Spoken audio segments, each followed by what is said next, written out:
It's Jerry L. Green, Black Student Advocate here, interviewing Everett. Everett, let's talk about your organization and what you guys are doing for the kids and for the community. Well, the organization is ESP Education and Leadership Institute. It's a 501c3. And our signature program is BOSS, which stands for the Business of Success Beyond Sports. And what we're doing is we're teaching student athletes starting in middle school, and we're showing them how to adopt an academic and athletic life balance, how to model that behavior for their non-athlete peers so that both of them will be positioned at the end of the day to pursue success in any industry and every profession. As it is now, 3/4 of our boys, when they graduate high school, they don't even meet college entrance requirements. And so we're trying to address that fact by initially starting in middle school, making sure by the time they're in ninth grade, they're high school ready. Meaning they've taken algebra, they're proficient or advanced in language arts and math and science and that sort of thing, aligned with the district's standards. Okay, so let's talk about your background. So you come from the legal industry, you're an attorney by profession. Let's talk about your background and your upbringing and everything that propelled you to this point. Well, what we're doing, I mean, BOSS is really culmination of my 65 years on this earth, and also, how should I say it? We're doing for these kids what somebody did for me. Okay. So when I was in the 6th grade, growing up in inner city Cleveland, I scored real high on one of these standardized tests that they give all the kids, right? And so they identified me as high potential. Okay. And therefore, in the 6th grade, I was in a summer program at Oberlin College for 6 weeks. And then between the summers of my 7th grade, I was in a 6-week summer program at University School. And then between my 8th and 9th grade, I was in a summer program at John Carroll University. Okay. And the summers between my 9th and 12th grades, I was in Upward Bound. Okay. So from the 6th grade to the 12th grade, I was basically in school year round. But I also played sports. I played basketball, football, baseball. But back then, you know, we didn't play basketball, football, or baseball year round. We played in the season. Right. So in the summertime, that was not in season. Summertime. And so while we did play a lot of hoop on the playground, that sort of thing, there was time to work on yourself and not just work on your game. And while most of my friends spend all summer working on their games, I spent every summer working on me. And so at the end of the day, I was able to go pro in something other than sports. And that's really what we're preparing these boys to do, is to go pro in something other than sports, using sports as the vehicle and the tool. So that's what I did. So after those 6 years between 6th and 12th grade, I mean, I was ready to conquer the world, right? So, I mean, I went to Oberlin College, which is the program I was in as a 6th grader.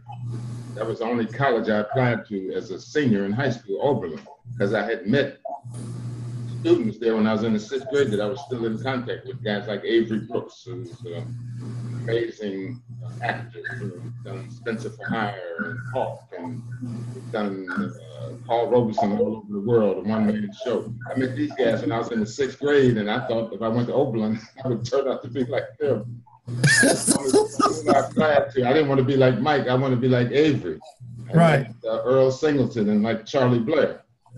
And then when I was in Upward Bound, I met Stephanie Tubbs Jones, who would later become Congresswoman Tubbs Jones.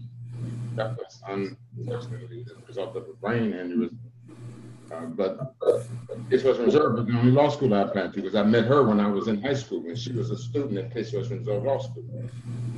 And so we know that the process works. If you take a kid at a young age, like me, and you put your hand on them and you don't let them go. Okay. And so that's what we're doing for these kids. And I'm still in touch with all those teachers who had their hands on me 40 years ago, Mr. Span and Miss Wade and Mr. Vaughn and Mr. Pumpkin. I talk to those guys even today. And so we're just trying to do for these boys and for us because we know, again, that it works. Okay. Yeah, so you just was mentioning a lot of teachers that you're still in contact with. So again, we know and we see the results when our kids don't have the whole village supporting them. So now you are giving mentoring. How does your program work? Is it year round? How does it? Yeah, it's year round. And if I could elaborate a little bit more about why we're doing what we're doing. Okay, that's fine. So I went on to law school and I became a lawyer and then I practiced law at a big firm in Cleveland. And the way they had it set up at these big firms is they would assign you to work with a partner, right? Right. So the partner that I worked with was a guy named Jim Bailey, who was the general counsel for the Cleveland Browns. Okay. And the owner, Art Modell. And so my first piece of work was working for the owner of the Browns on what would become the first privatization kind of a deal where the city of Cleveland turned over operation and management of the Cleveland Municipal Stadium to Art Modell's company, Cleveland Stadium Corporation. Okay. So even though he was the tenant, he became the landlord and the tenant. Okay. And the Cleveland Indians became his tenant. Okay. Even though they were competing franchises, right? So he was able to run Municipal Stadium in a way that benefited the Browns versus the Indians, since he had control of the stadium. Got it. And again, I had this idea as a youngster that I wanted to be involved in sports. And who would know, who could predict that my first job would be at a firm where we represent the owner of a pro team, right? Right. And so that was just the way God had planned it so that I would ultimately reach this goal of being able to work with pro athletes. And so after a couple of years working with Bailey for the Browns, I relocated to California and started working at a firm, Heller Ehrman, right in McAuliffe, which was one of the biggest law firms in the world at the time. And our clients at Heller Ehrman included Levi Strauss. Okay. Levi Strauss at that time owned the Oakland A's. So again, I was able to get experience working with the owner of a team to come to understand. We know who's representing the players, right? And I mean, the owners, they have big firms like my firm. But I started looking at see who's representing the players, right? Right. Right. The players didn't have guys like me representing them. Okay. They had guys who, back in the day, it would be like a guy like Mike Trope. He was a big time agent at the time.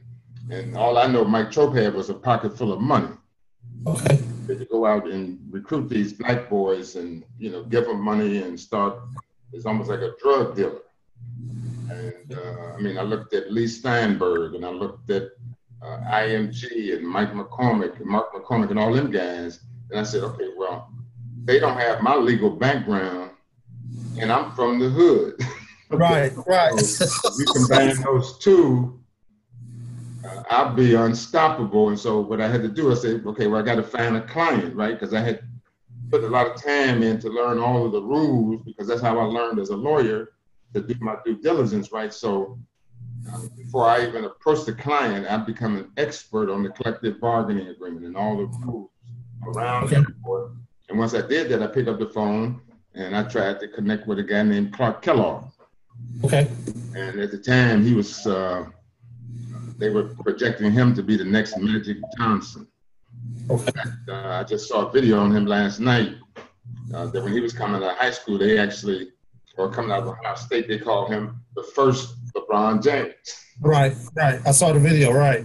Okay, and so I had learned networking, right? Because this networking, it's only 6 degrees of separation. So I didn't know Clark Kellogg or nobody in his family. And I'm in San Francisco working at Heller Ehrman. But I called a buddy man in Cleveland and said, look, man, I'm trying to get in touch with this kid, Clark Kellogg. Anybody in the hood, anybody know him, right? And a couple of days later, he called me back and said, here's Mr. Kellogg's number. and just tell him that Skipper told you to call. Right? and this is a true story. So I called Mr. Kellogg and said, Skipper told me to call you. I'm a lawyer. I'm from Cleveland. I'm out in San Francisco. I'm trying to get into this sports thing. And all I really want is an opportunity to sit down and talk to you and your son, right? The man, Clark Kellogg, was the Big Ten Player of the Year, right? MVP, lottery pick projected, and he was the 8th player picked. And so he had ProServe, which was David Falk, and that's the guy that represented Michael Jordan and all the guys out of Georgetown, all the guys out of North Carolina. He had IMG, that's the guys representing Tiger Woods and all them kind of guys. And then he had me, right? I hadn't represented nobody. Nobody in sports, right? Right. So when I went to meet with him, I bought what we call a transcript, right? Which is actually referred to as a Bible. But it's when we do a deal, we put together all the documents, right? And we bound them into just one volume, or maybe 2 or 3 volumes, depending on what size the deal is, right? And in this case, this was maybe about a $800 million deal, right? And so the Bible, the transcript was about 9 inches thick, right? So I packed that transcript up and I put next to the transcript the NBA contract, which is 4 pages. Right? And the only thing you have to fill in is the blank for the salary. Everything else been negotiated by the union. Right. So when I sit down and talk to Mr. Kellogg, whatever, and Clark and his mom, so I get the NBA contract, right? And it's like 4 pages. So I take it and I open it up and then I say, now, Clark, that's your NBA contract, right? And the only thing we got to do is fill in this blank. Okay, now, and then I took out the transcript, you know, which is about 9 inches thick. And I tossed that on the table. Boom! That's the last deal that I've done, right? And you see there, that's for $700 million. And we had to do way more to just fill in the blank. In fact, we had to negotiate every word on every document in this volume, which was about twice the size of a telephone book. So right. They tell me that you're a smart guy, right? That's what they tell you. He'll tell you this himself. You're a smart guy. So if you don't think I can fill in that blank, and we just did this over here, or if you think Mark McCormick or David Falk know more about filling in that blank than me, even though I've never filled in the blank, but all I need to know is they just tell me what the market is, right? We're gonna find out the market. All we just need to know what pick you are in the round and what team you go to. It don't make a difference who represents you. But beyond that, the first question we ask him is, what can you do besides play basketball, Clark? And he almost fell out of his chair, right? Because nobody had asked him what he could do besides playing basketball. Right. And so he picked us, right? And the rest is history. Now, he called Mark McCormick and them guys and said, look, I appreciate the interest you've shown in me. I've made a decision, and I'm going with Everett Glenn from the law firm. They said, Everett Glenn, who is that? True story. So they said, look, so IMG, they told him, look, I could understand if you went with ProServe or any of them guys, but how could you go with Everett Glenn? He said, well, because he has a plan for the rest of my life, right? And then he called ProServe and told them that, you know, he was going to go with me. And they said, what? Who is Everett Glenn? So I can understand if they start recommending each other. Right. Just to keep me out of the business, right? But he said, no, he was good. And like I said, the rest is history. I mean, what we're able to show him is how to turn his 15 minutes of fame into a lifetime of good fortune, which includes being married to the same woman, Rosie, his girlfriend, when he was in college. Having raised 3 boys, 2 boys and a daughter, all college graduates. And so that's what we, if you have to, is what it's boss about. It's about that, taking a kid from where he's at and showing him how to achieve success in his life, in his profession, in his family, so that he could help other people. And So that's what we do now. So we started this program because I only met Clark when he was coming out of Ohio State, right? So we said, imagine what kind of impact we could have on him if we had met him earlier. Right. Okay, which is why we decided to take this program down to middle school. So we can meet the kids before they develop the bad habits, not before they develop because they got bad habits, but before they start believing all the hype about they going to the NBA or the NFL. Right. And even though they start believing it at that age, we can at least they're open to other stuff. And again, if we can spend enough time with them, you understand we're not trying to discourage you in your dream, but why don't you try to be like Clark Kellogg, where he did both of them? You know, he graduated with a degree in marketing, and he was a lottery pick. So don't let nobody tell you you can't do both of them. Right, right. And in fact, because he did both of them, he had a better pro career than guys who didn't have that kind of preparation. You follow? Right. Take advantage of the fact that he was a pro. In other words, as soon as his career was over, the next day he went to work for the Indiana Pacers. The next day. And the next day after that, he went to work for ESPN. And he's been doing that for 20-some years. He's #1 down CBS College basketball now. He just recently retired as a vice president with the Pacers. He's on the board of trustees at Ohio State. So he took sports and created a lifetime for himself and his family. And also positioned himself to be able to help other people for the rest of his life. And that's what we show these kids through this program that we start in the summer with a 2-week camp. Okay. And that camp is got a heavy math and science focus. This year we're going to add argumentative writing and critical reading, right? Okay. And these kids, they don't know how to communicate orally or in writing. We start every day out with what we call a jump start. All the kids are athletes, right? Middle school athletes. And we started out with a jump start, which is an hour of non-sport specific training. So speed and quickness and agility and strength and that sort of thing. And after that hour, we go to the computer lab for 2 hours. And we work on, we teaching them how to code and that sort of thing. We have some kind of a STEM-based project that we complete. And then we have what we call our Math Madness competition to take off of March Madness, right? Okay. And so instead of playing hoops, we play math problems, right? And they compete on the basis of solving increasingly more difficult math problems. It's single elimination. And we work with these guys out of Philadelphia with a program called First in Math. And they're able to track what these guys do on a daily basis.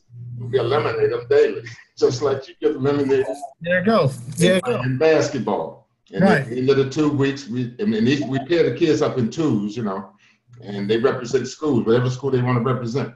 They represent Stanford and Ohio State and Michigan or Cal or USC or whatever, and they compete. And every day, you know, we keep tabs on their scores and we eliminate them, and then the losers go into the losers bracket, okay. Which is, we call that the NIT, right? After they lose, they go into the NIT, and then every year, we documented an 18% increase in their math test scores.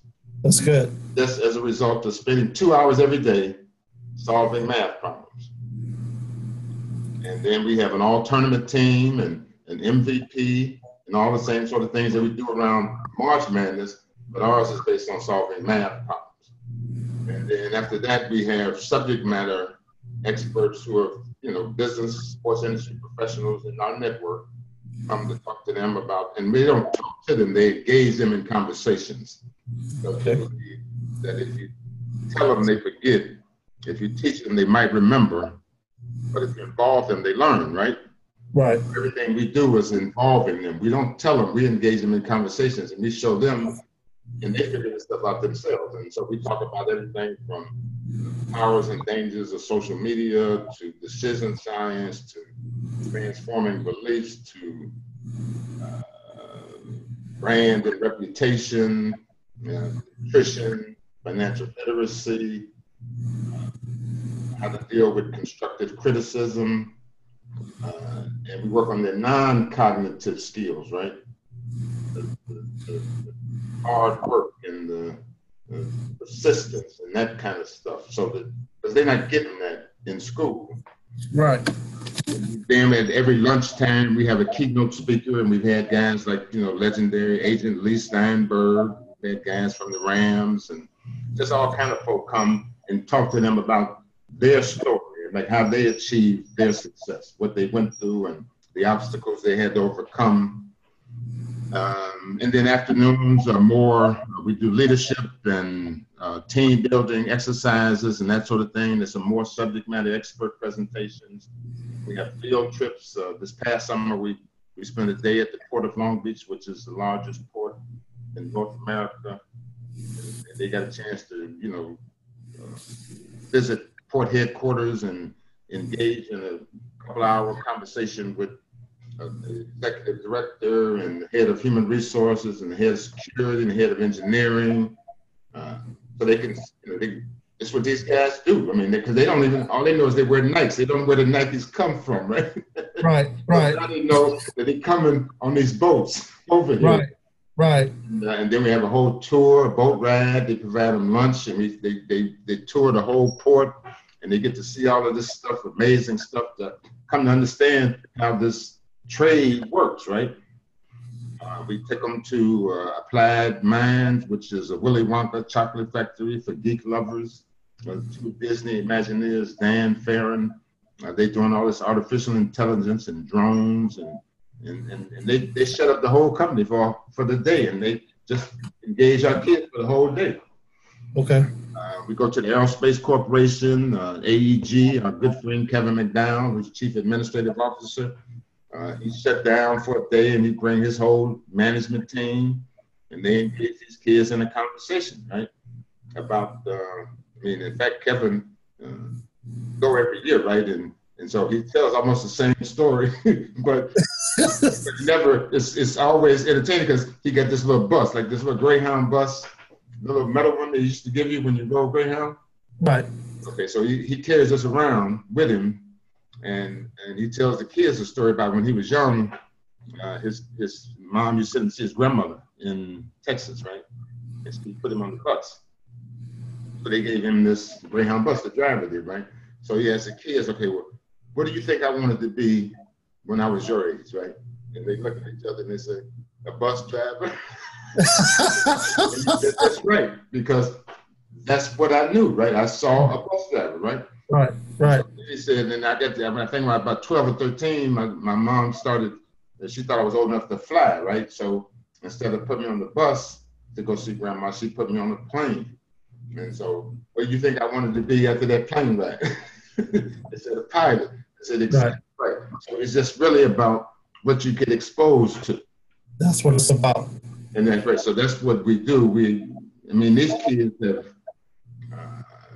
our oldest kid, for example, he's in 10th grade. His name is Clark Phillips, and he's an All-American safety cornerback at La Habra High. And the last time we was together, I took him to a meeting of the Los Angeles chapter of the National Association of Minority Contractors, right?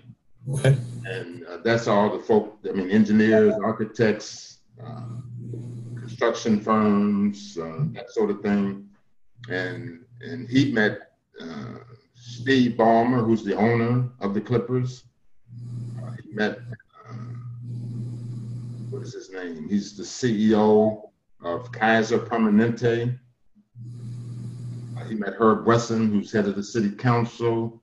He met Mark Ridley Thomas, who's a commissioner, LA County commissioner. He met Michelle Smith Ballard, who's a vice president at Turner. This kid he's 12 years old. Right. And I'm taking him, he's just hanging out with me, and all these grown folk, they want to know, like, what is he doing here? Who is he? So I was just, Clark, tell him who you are. Right. Why are you here? In fact, I got a video that I can send you separately. There's no sound, but you hear him talking to an adult who met for the first time, and just watching how he's engaging in this conversation is just a result of having put him in that situation. Okay, we have one of our sayings is we're going to put you in the deep water, so you either learn how to swim or you drown, right? Just like in the Bible, if you know scripture, it says that he was beginning to sink. That's when he told him to walk on the water and come to him, and as he was beginning to sink, then God reached his hand out for him. So we're not going to let you sink, but we got to put you in deep water because that's the only way you really learn how to swim.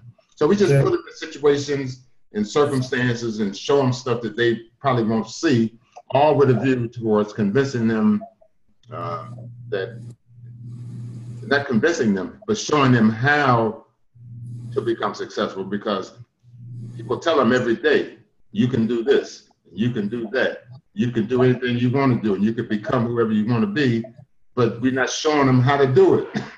Right. Okay, right. So tell them, but if you don't show them, then they're just going to do what they know. But if you show them, then they can do these things that you tell them that they can do. Yeah. So right now, how long have your program been in existence? This is our 5th year. Okay. Our 5th year. And so, we moved in those 5 years. We started out at Challengers Boys and Girls Club in South Central Los Angeles. And in 4 years now, we have moved to the College of Business on the campus of Long Beach State. We started out with just a group of kids almost off the street. And now we have a relationship with Long Beach Unified. So all of our kids, for the majority of them, we do have probably a dozen or so who are Orange County kids, but they're Long Beach Unified School District kids, and they all play sports. So we do this 2 weeks during the summer, and then we engage them once per month scheduled, but most times it's 2 or 3 times a month that we get together with them doing something. And we just took a group of boys and their dads to the All-Star Chef Cook-Off that they had at LA Live.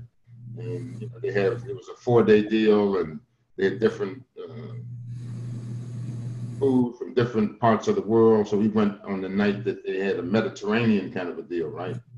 And just to see these dads with their sons, right? Because the only time we see dads with their sons who play sports is at the game. Right. Right. Or at practice, or picking up for practice, but doing something totally unrelated to sports. This is a food, like a chef deal, right? And just to spend time with them, that's quality time. Right, right. We're going to take a group of them to a Laker game. And actually, we won the Lakers mentoring road trip contest. And so one of our kids and me, we went on a 4-day, 3-night trip with the Lakers to Atlanta. And that topped off with us watching the Lakers play the Hawks. But we went to the Georgia Aquarium. We went to the Center for Human and Civil Rights. We went to the Martin Luther King exhibit. Went to the World of Coca-Cola. It's just an amazing 4 days and 3 nights. Changed this kid's, again, his whole perception of what's possible just from what he can see. We don't have to tell him anything if he just sees it.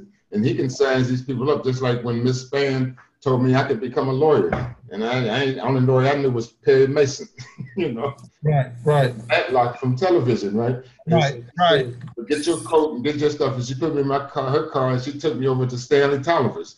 Now, Stanley Tolliver, his daughter's on Facebook. She went to Oberlin with me. I didn't know her at the time. But I walked into his house, and he had these big ceilings. And I said, wow, man, what do you do? And he said, I'm a lawyer. I said, Miss Spann, this lawyer thing, that might be all right. What do I have to do again? Right. And so we try to just duplicate the opportunities and the exposure, because we know, like my brother and I, we live in the same house. We grew up in the same house. We slept in the same bed. We ate the same food. We went to the same school.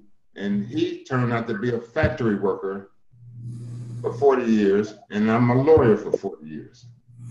And so there ain't nothing different between us other than I got exposed to this stuff and he didn't. So he set his sights on going to work at the factory, which was a good job. He made a good living, but he haven't seen the world like I've seen the world. Right. You haven't had the same kind of experiences. And then so the question is, how can you raise 2 boys in the same house and one do this and one do that? Again, it's just a matter of exposure. Right. But that's what we do. We really want to create a new what's possible for these kids and show them people doing what we're talking about so they can believe it's possible for them. So if someone wanted to contact you, what is your phone number they can reach out to you, or your website? The phone number is 562-619-8460. 562-619-8460. And the website is www.esp as in Paul, Eli, eli.org. www.espeli.org. Okay, so right now you say you're at Long Beach. What is the future plans and expansion for your organization and other communities you want to help? Well, our plan is to saturate Southern California. So next year we'll probably have a program not only at Long Beach State, but at a school that would enable us to reach kids who are in Los Angeles area.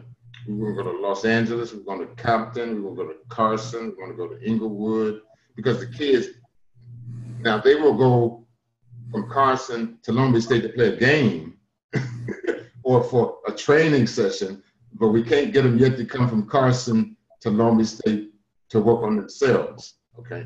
And so what we want to do is set up satellite BOSS programs in those cities, and then ultimately go out to the Inland Empire, San Bernardino, Riverside counties, and then go up north to California. And then ultimately, we are already in conversations with NFL, NBA, NCAA about taking BOSS to every city where there's a major league sports franchise.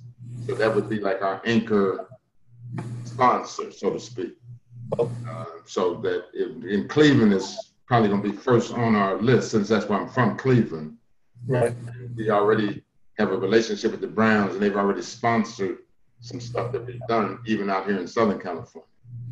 And so we would take it back to Cleveland, and what we'll do is we'll identify a team of people. We'll present the opportunity to people that we know in these different places and say, look, here's the cookbook right here. This is, you don't have to figure out what to do.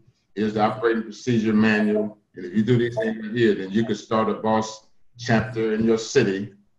And here are all our sponsors, which include the Dodgers and the Lakers and the Clippers and the Chargers and the Rams and AEP, Pac-12 and Microsoft and Xerox, Kiewit and Essentia and Dick's Sporting Goods. And we'll show you how to develop sponsors for your affiliate, and we'll also go to our existing sponsors, because to the extent that they're national, like a Dick's, then Dick's will support a program in the Inland Empire just like they'll support what we're doing down here, because they get Dick's stores in the Inland Empire. Yeah, it makes sense. It's good giving back and supporting the community. That's good. Yes, we'll.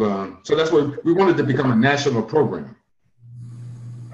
That we again, we only run the one out here, but we show other people how to run it and how to develop a relationship with the local school board and the school district and the local university, so you can have the program on the campus, and how to make all that kind of stuff work, how to build your sponsorship base, how to get counselors, how to get instructors. Because right now, for example, I just had a meeting with a young lady. She's in graduate school at Long Beach State, and she's actually going to be teaching the argumentative writing and critical reading. And she's doing it for free. And she's a PhD student, and we got a PhD student going to teach these middle school kids how to read and write for free. Because and they benefit, she benefits, and then we actually help her too. That we get kids who are engineering students at Long Beach State who work with our boys, and we've helped them get internships like at engineering firms here locally. So it's like, it's almost like we're doing what, and here in Long Beach, they have the College Promise, right? And that's an initiative between the school district and city and Long Beach City College and Long Beach State, right? But we're doing what they're talking about doing, because that College Promise really is only benefiting kids who are already motivated, who are already high achievers.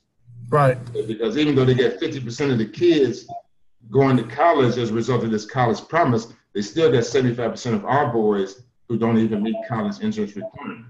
So in my mind, the College Promise is a failure. In their mind, is a success. Right. And they're only helping kids who are going to go to college anyway. Right. we're trying to create or expand the pool of kids who meet the requirements so they can go to college. But that's all part of the plan, is to really ultimately take a seat at the table of the sports industry by having more control and say so and input into what our boys do, because they built this multi-billion-dollar industry on the back of our children. Right. But we don't even have they make rules. I mean, I just read in the paper today, the NCAA talking about making rules. They don't ask us. They just make the rules. Or if they ask us, they ask somebody like Condoleezza Rice. She don't know nothing about us. Right. I mean, she black, but she don't know nothing about these black boys in the hood playing hoops. Right. But they put her on the panel because she's used to be whatever, with the government. But that ain't about the government. This is about these black boys in the hood playing ball. Right. They pick who they're gonna have represent us. Right. Right. Try to tell us who our leaders are. That's right. Yeah. And so what we need to do is we need to ultimately produce white papers and report cards, and so these parents know about these schools. I mean, for example, Cal Berkeley, it's the number one public institution in the country, but they get the worst graduation rate for black kids in the country too. Okay, so why are you gonna send your boy to Cal? Funny you say that. So I'm coming out with the Black Student Advocate School Report Card. Right. And it's going to expose things like what you just said. And the ones that we're really going to put exposed are dealing with the situations where we get calls where we have to go advocate for these students, and how we see the school districts treating our babies. Yeah. And, you're over-disciplined. And we know the numbers. You're over-disciplined. You don't really care. Your attitude, your behavior, your evaluation, all these things that affect our babies that y'all don't care. So now you set them up for a preschool to prison pipeline. Yeah. Let me pivot on that and say something I think is very important that you're doing, is that how you have your site on campuses so kids can get used to walking to campuses, so it's not a big monster or institution they're scared of. So exactly right. That's what I said. That's what happened to me from the 6th grade to the 12th grade. I spent every summer on the college campus. So when I went to Oakland as a freshman, I knew where all the buildings were. I was giving tours. In fact, I gave a tour to my wife, right? In fact, the guy who was my mentor, he had been on the basketball team, and he graduated the year before I came, and he stayed to work in admissions. And so whenever he had brought kids on campus, he wanted to come to Oakland, he would call me. I didn't work in tours. I just knew everything. And I knew everybody, and I was a salesman, right? So, but that's exactly right. I mean, our kids, they know their way around Long Beach State. I mean, because after we spend 4 or 5 hours in College of Business, then we go over to the student union. So first of all, we got to walk to the student union, but so they know how to get from the College of Business to the student union, and then they go back. But then, unbeknownst to me, because the parents pick them back up at the College of Business, right? But these guys all get phones and everything, so they just be telling me, Coach, and my mom says, so I'm gone. I said, well, you're gone, but don't you need me to? No, I know how to get back over there. And they're so comfortable, and it's second nature to them. So when it comes time, many of them are going to go to Long Beach State, just like I went to Oakland, because that's the first college campus I was on, and I knew it, and I was comfortable, and I had met people up there. And so even my guidance counselor, when I was graduating from high school, she told me I wasn't going to get into Oakland. In fact, she wanted to know, why is it Oakland only school you apply to? How you only going to apply to one school? And I said, because I know people at Oakland. I'm getting it at Oakland. And that's the other side of it. You have relationships. No, she telling me, she said, well, the valedictorian last year, she didn't get in Oakland. How you going to get in Oakland? I said, I know people at Oakland. I don't know about the valedictorian, but I've been to soul sessions and all kind of stuff on the weekends. I done played basketball up at the gym. And like I go to school up there already. Yeah, but it is a challenge. And what I've seen in just the schools I've visited here in Long Beach is that rather than encouraging and like we see the seed in each one of these kids that we nurture and we water and we love, and we're gonna watch it grow and develop. But what I see in the school district is they see the seed and they stomp it out.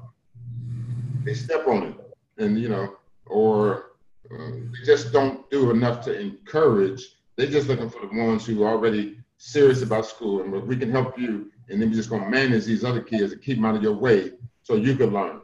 And in fact, while we were down in Atlanta with one of our kids, Jacob, and we were watching the Dolphin show, right? And I turned to Jacob and I said, now Jacob, what does it tell you? Because that's how we talk to them. We don't tell them. We ask them questions and we get them to talk to us. So I said, Jacob, what does it tell you that they can teach these dolphins to jump through hoops, synchronized, 4 of them. They jumping through the hoop together and then they twisting together. I said, what does that tell you? And he looked at me and he said, Coach Glenn, you can teach anybody anything.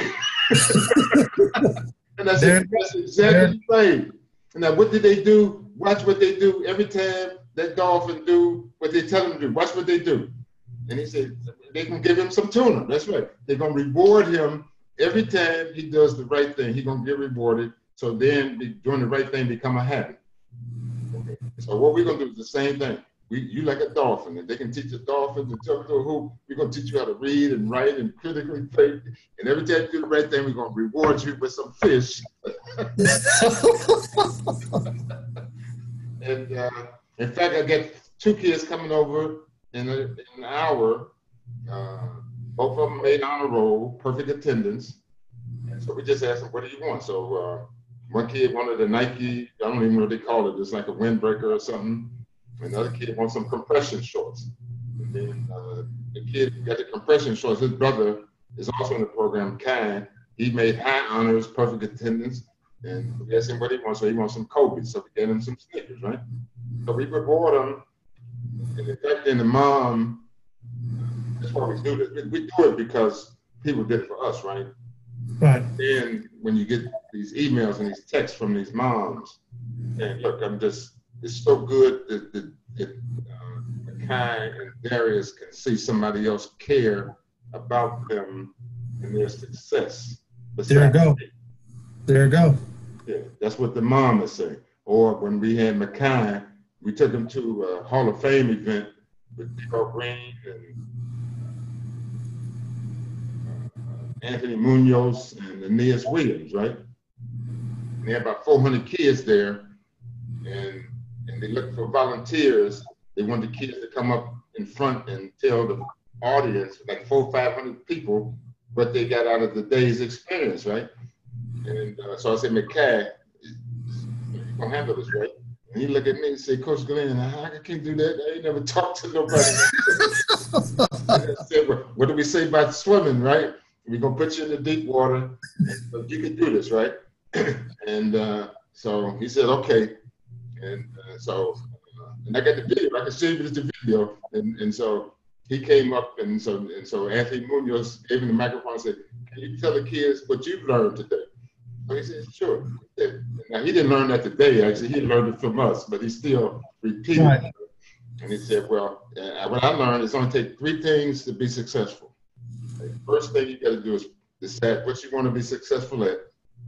And then the second thing you have to do is you have to determine the price. What is the cost? What is it going to cost me to do this? And then the third thing, you just commit to pay the price. And the room erupted. and Munoz and Darryl Green, they was on either side of them. They looked at it because they don't even know that.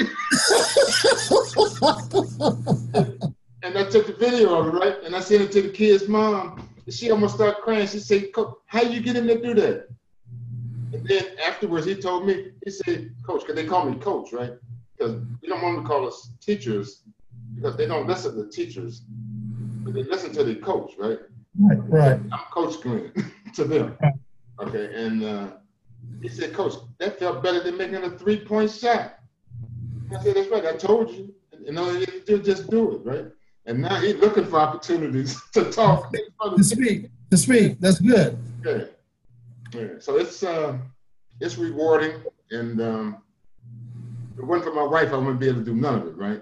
My wife raised me up that I can pour into these kids and do for them what people did for us, and then have them play it back. There's a trainer aspect of this.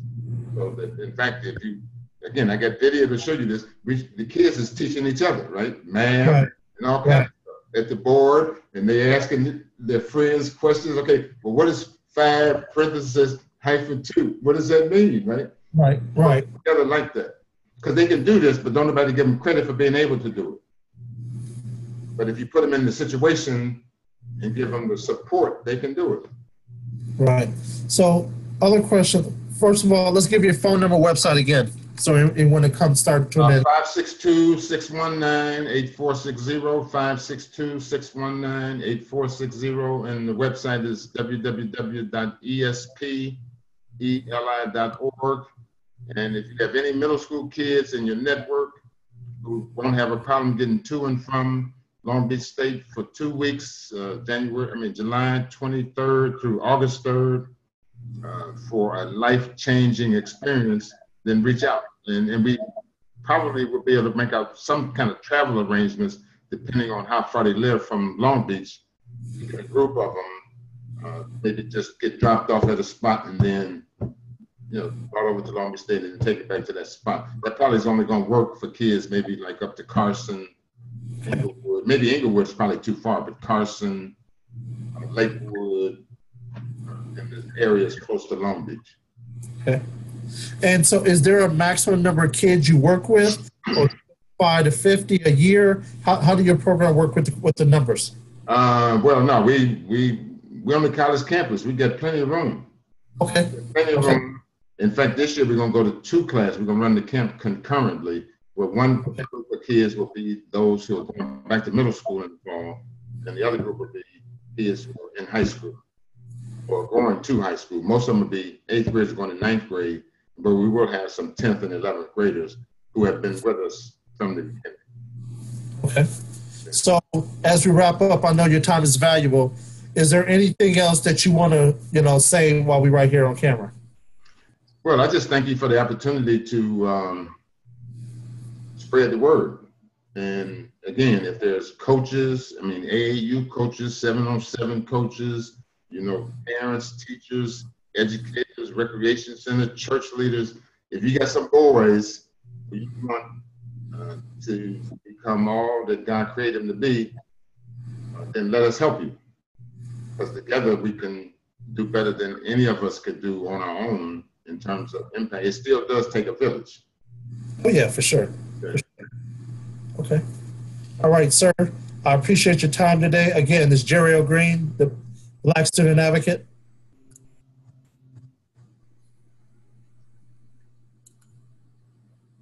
Oops.